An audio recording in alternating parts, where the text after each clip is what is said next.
হবে prawn paper fry. তার জন্য এখানে আছে মিডিয়াম সাইজের চিংড়ি মাছ।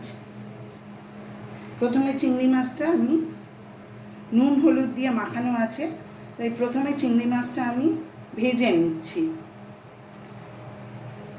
রান্নার জন্য আমি নিয়েছি রিফাইন্ড অয়েল। এটা আপনারা ইচ্ছে করলে সর্ষের তেলেও করতে পারেন, তবে রিফাইন্ড অয়েলে বেশি ভালো হবে।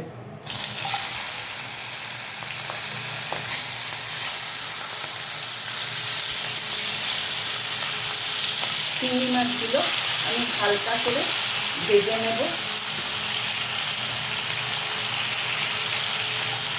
বেশি ভাজার দরকার নেই, তাহলে স্টিচ হয়ে যাবে। দেখুন চিংড়ি মাছ ভেজে রাখা হয়ে গেছে। এবার এই তেলের মধ্যেই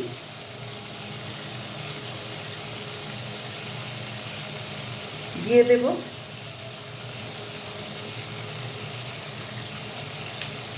দুটো শুকনো লঙ্কা,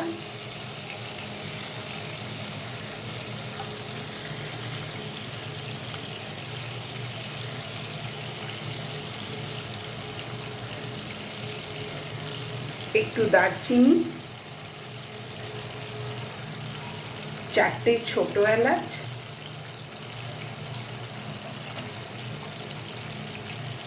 আর 4টে লবঙ্গ দিয়ে এটা একটু হালকা নেড়ে নেব।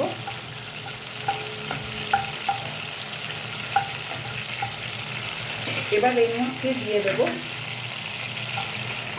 কুচিয়ে রাখা পেঁয়াজ।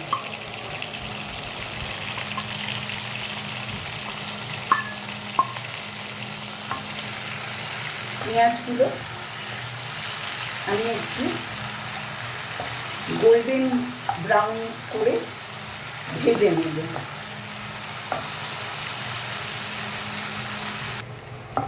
দেখুন পেঁয়াজটা সুন্দর গোল্ডেন ফ্রাই হয়ে গেছে। এবার এর মধ্যে দেব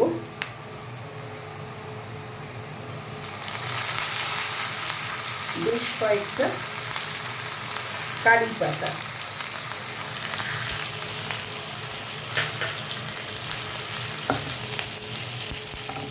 এই কারি পাতাগুলো আমাদের বাড়ির গাছে বারান্দায় সুন্দর কারি পাতার গাছ হয়েছে, সেই কারি পাতা গাছ থেকেই নেওয়া হয়েছে।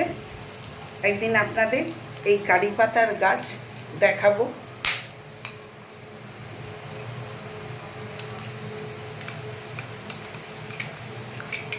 এবার এর মধ্যে দেব আদা রসুনের পেস্ট। আমি ইনস্ট্যান্ট পেস্ট ইউজ করি না, আমি নিজে বাড়িতে আদা রসুন বেটে নিই।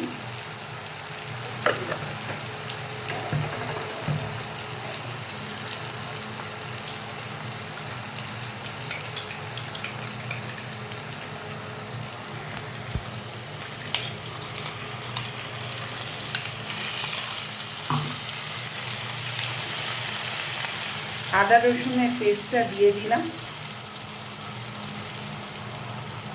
চিংড়ি মাছটা সেদ্ধর জন্য একটু তো গ্রেভি বানাতেই হবে, তাই একটু জল দিলাম। এর মধ্যে দিয়ে দেব খুব সামান্য পরিমাণে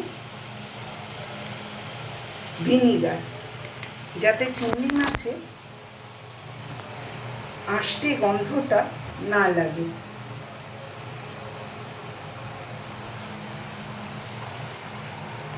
এবার এর মধ্যে দেব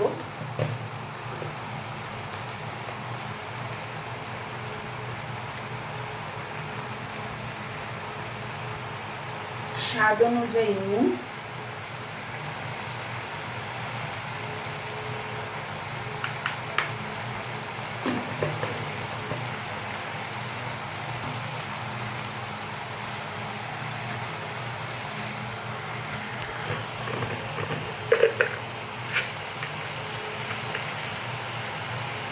টেস্টের জন্য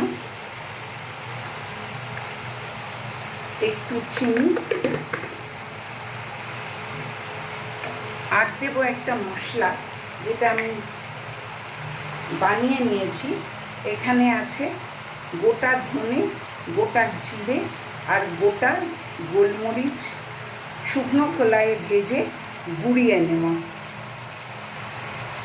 এই মশলাটা এই রান্নায় খুবই জরুরি।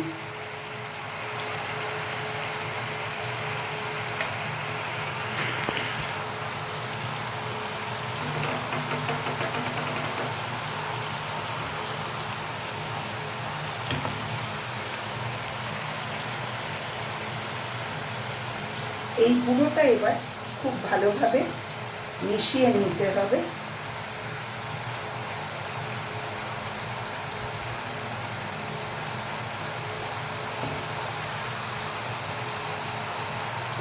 এবার এর মধ্যে ভেজে রাখা চিংড়ি মাছগুলো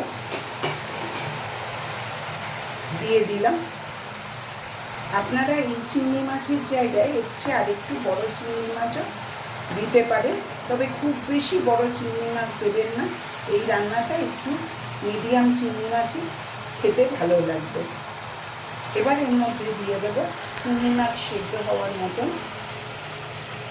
অল্প পরিমাণে জল, আর গ্যাসের ফ্লেমটাকে এখন আমি মিডিয়ামে রেখে দেব।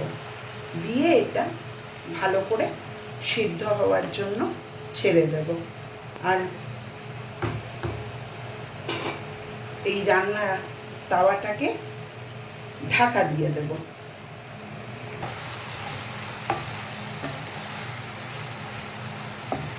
দেখুন ফ্রেন্ডস, আমার prawn paper fry ready serve করার জন্য। আপনারা এইভাবে প্রন পেপার ফ্রাই বানাতে পারেন।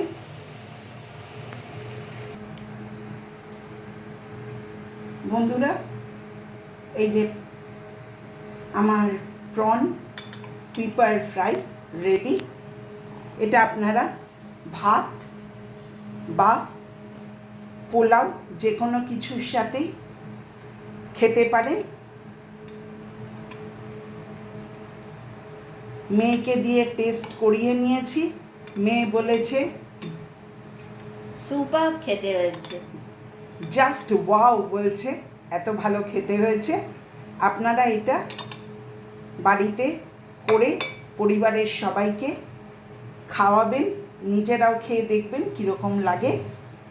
আশা করি ভালো লাগবে। এটা সানডে স্পেশাল মেনু। আমার রান্না যদি আপনাদের ভালো লাগে তাহলে আমার পেজ ঝালে ঝোলে অম্বলেকে বেশি বেশি করে লাইক করবেন, শেয়ার করবেন এবং সাবস্ক্রাইব করবেন। সবাই ভালো থাকবেন, সুস্থ থাকবেন। ধন্যবাদ। আপনাদের সবার সঙ্গে থাকা আমি আশা করে থাকব।